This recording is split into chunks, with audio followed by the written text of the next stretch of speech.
जय हिंद साथियों, स्वागत है आप सभी का एक और नई इंपॉर्टेंट वीडियो में। तो अगर आप भी पेंशन के लाभार्थी हैं और तीनों में से किसी भी कैटेगरी पेंशन को ले रहे हो, वृद्धावस्था पेंशन, विकलांग पेंशन या फिर जो आपकी होती है विधवा पेंशन, तो इन तीनों ही कैटेगरी में गवर्नमेंट के द्वारा 6 नए नियम जारी कर दिए गए हैं। जी हाँ साथियों, इसको मार्च से लागू किया जाएगा। तो अगर आप भी पेंशनर हो और आपको भी पेंशन किसी राशि आपके अकाउंट में पहुंचती है और पेंशन का लाभ मिलता है, तो इस वीडियो को ध्यान से देखिएगा, क्योंकि ये जो नियम आए हैं ये आपके लिए बहुत ही ज़्यादा महत्वपूर्ण हैं। तो चलिए सबसे पहले अपनी वीडियो को स्टार्ट करते हैं। तो यहाँ पर आप लोग को लेकर के आ चुके हैं कि ऑफिशियल वेबसाइट पर, जो पेंशन की ऑफिशियल वेबसाइट होती है जहाँ से मुझे ये सारे अपडेट मिलते हैं, तो वहाँ पर आपको हम डायरेक्ट पढ़वा देते हैं कि लिखा आखिर क्या है। तो यहाँ लिखा है कि भारत सरकार और राज्य सरकारें समाज के कमजोर वर्गों को आर्थिक सहायता प्रदान करने के लिए विभिन्न पेंशन योजनाओं को चलाती हैं। हाल ही में दिव्यांग, विधवा और वृद्धावस्था पेंशन से संबंधित कुछ नए नियम लागू किए गए हैं।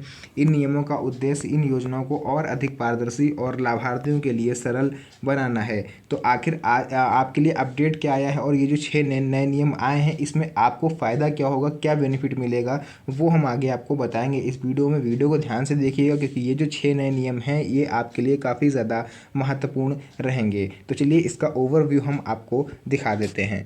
तो ये रहा इसका ओवरव्यू नज़रों के सामने, और यहाँ आप लोग खुद से पढ़ पाओगे। लिखा है योजना का नाम दिव्यांग, विधवा और वृद्धावस्था पेंशन योजना 2025। लाभार्थी की बात करें तो दिव्यांग व्यक्ति इसके लिए लाभार्थी होंगे, विधवा महिलाएं और वृद्ध नागरिक। उद्देश्य क्या है? आर्थिक सहायता प्रदान करना।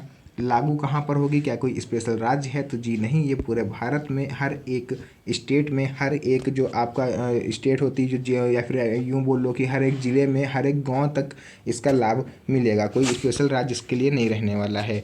देन हम लोग बात कर लेते हैं इसके लिए न्यूनतम पेंशन राशि जो है वो कितनी इंक्रीज़ करी गई है। तो वो भाई 300 रुपये से लेकर के 2000 रुपये प्रति माह तक राज्य के हिसाब से इंक्रीज़ करी गई है।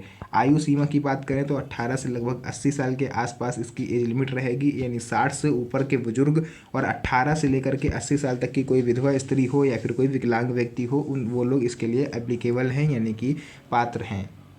आवेदन प्रक्रिया इसकी ऑनलाइन और ऑफलाइन है, यानी दोनों तरीके में आपको आगे बताऊंगा। अब जिसमें ज़्यादा कंफर्टेबल हो आप उस तरीकों को यूज़ करिएगा। आवश्यक डॉक्यूमेंट्स आधार कार्ड, बैंक पासबुक, आय प्रमाण पत्र और एक पासपोर्ट साइज फ़ोटो आपकी यूज़ होती है। एंड कई सारे ऐसे सर्टिफिकेट हैं जो इसमें और यूज़ होते हैं, जो ऐसे सर्टिफिकेट हम आगे आपको बताएंगे कि जिनको आप इसमें लगा दोगे तो आपको वरीयता दी जाएगी। तो यहाँ पर आपको हम दिखा देते हैं कि आखिर ये जो 6 नए नियम लागू हुए हैं ये कौन कौन से हैं। तो पहला तो पेंशन राशि में वृद्धि, यानी अब लाभार्थियों को पहले से अधिक राशि दी जाएगी। कुछ राज्यों में यह वृद्धि जो है वो 50% से 100% तक कर दी गई है। उदाहरण के लिए आपको हम बता दें कि अगर पहले आपको 1000 रुपये मिलते थे, तो अब आपको 1500 से 2000 रुपये तक दिए जाएंगे।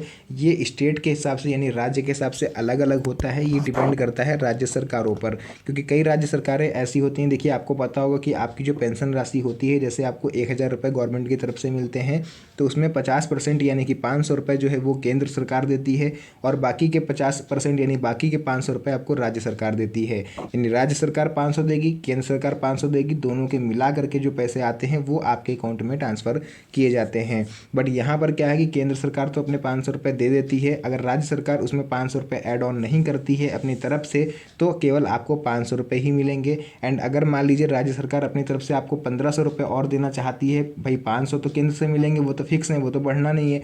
अगर राज्य सरकार 1500 रुपये अपनी तरफ से आपको देती है, तो समझ लीजिए आपके अकाउंट में 2000 रुपये आएंगे। तो ये डिपेंड करेगा राज्य के ऊपर कि किस राज्य के आप निवासी हो, एंड आपके राज्य को पेंशन से रिलेटेड कितना बजट जो है वो अलॉट हुआ है, जो 1 फरवरी को बजट आया था पूरे देश का। तो ये डिपेंड करेगा आपके स्टेट के ऊपर। क्लियर। नेक्स्ट हम लोग देखेंगे डिजिटल भुगतान को अनिवार्य कर दिया गया है। सभी पेंशन भुगतान अब डायरेक्ट बेनिफिट ट्रांसफ़र के माध्यम से किए जाएंगे। डीबीटी के माध्यम से ही अब सारे पेंशन के भुगतान जो है वो आपके सीधे अकाउंट में किए जाएंगे। सेकंड है यहाँ पर देखिए, यह कदम पारदर्शिता बढ़ाने और भ्रष्टाचार को रोकने के लिए उठाया गया है, ताकि किसी भी तरह का इसमें कोई भ्रष्टाचार ना हो। यानी कि जो पहले 3-3 4-4 महीने आपकी पेंशन नहीं आती थी, अब ये सब सिस्टम खत्म होने वाला है। अपडेट नंबर 4 की बात करें यहाँ पर, तो इसमें लिखा हुआ है कि आधार लिंकिंग जरूरी है, यानी सभी लाभार्थियों को अपने आधार कार्ड को पेंशन खाते से लिंक करना अनिवार्य होगा। यानी कि अगर आप अपना जो आधार कार्ड है उसको आप पेंशन के खाते से लिंक नहीं करते हो, तब आपका जो पेंशन है वो आपके अकाउंट में नहीं आएगा।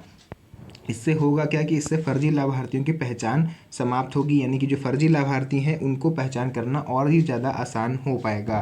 तो नई पात्रता शर्तें जो इसमें आई हैं वो हम आपको बता देते हैं। तो पात्रता शर्तों में कुछ बदलाव किए गए हैं, जैसे कि वार्षिक आय जो सीमा है ग्रामीण क्षेत्रों में वो 46,000 है और शहरी क्षेत्रों में ये 56,000 है।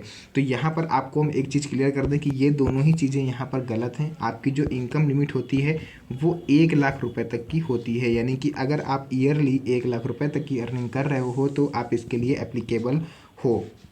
दिव्यांगता का न्यूनतम प्रतिशत अब 40 से बढ़ाकर 50% कर दिया गया है। ऐसा केवल स्पेशल कुछ राज्यों में, हर एक राज्य में नहीं है। अगर आप मिनिमम 40% तक भी डिसेबल हो तो आप इसके लिए एप्लीकेबल हो। बात करें इसके update number 5 and update number 6 की, तो यहाँ पर आपको हम दिखा दें कि जीवन प्रमाण पत्र जमा करना अनिवार्य कर दिया गया है, यानी हर वर्ष लाभार्थियों को अपना जीवन प्रमाण पत्र जो है वो सबमिट करना होगा। यह सुनिश्चित करेगा कि केवल जीवित व्यक्ति ही पेंशन का जो लाभ है वो प्राप्त कर रहा है। ऑनलाइन आवेदन ऑनलाइन आवेदन करने वालों को देखिए इसमें प्राथमिकता दी जाएगी, यानी कि जो व्यक्ति ऑफलाइन आवेदन करता है उसका काम तो डिले होना है, ये तो पक्का है, क्योंकि ऑफलाइन काम बहुत ही धीरे होते हैं।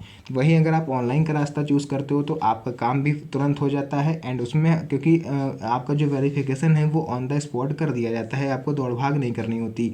वैसे एक सिस्टम के सामने आपको बैठना है, एक फ़ोन के सामने आपको बैठना है, आपका सारा काम हो जाना है। तो ये कुछ देखिए 6 अपडेट थे जो मुझे लगा कि आप लोग के साथ शेयर करना ज़रूरी है, क्योंकि आप लोगों ने मेरे चैनल को सब्सक्राइब किया है तो आप लोग मेरे चैनल का एक महत्वपूर्ण पार्ट हो। तो मुझे लगा कि आप लोग के साथ इस चीज़ को शेयर करना चाहिए, ताकि आप लोग को भी नॉलेज हो कि आखिर कौन से 6 ऐसे नियम आए हैं जो आपको जानना ज़रूरी है, तो वो मैंने आपको बता दिए। तो अगर आपको वीडियो पसंद आई हो तो वीडियो को लाइक, और चैनल पर पहली बार आया हो तो चैनल को सब्सक्राइब जरूर करके जाइएगा, क्योंकि ऐसी वीडियोज़ मैं आप लोग के लिए बनाता रहता हूँ। तो मिलते हैं आप सभी से नेक्स्ट वीडियो में एक और अच्छी इंटरेस्टिंग मज़ेदार वीडियो के साथ। तब तक के लिए धन्यवाद। जय हिंद।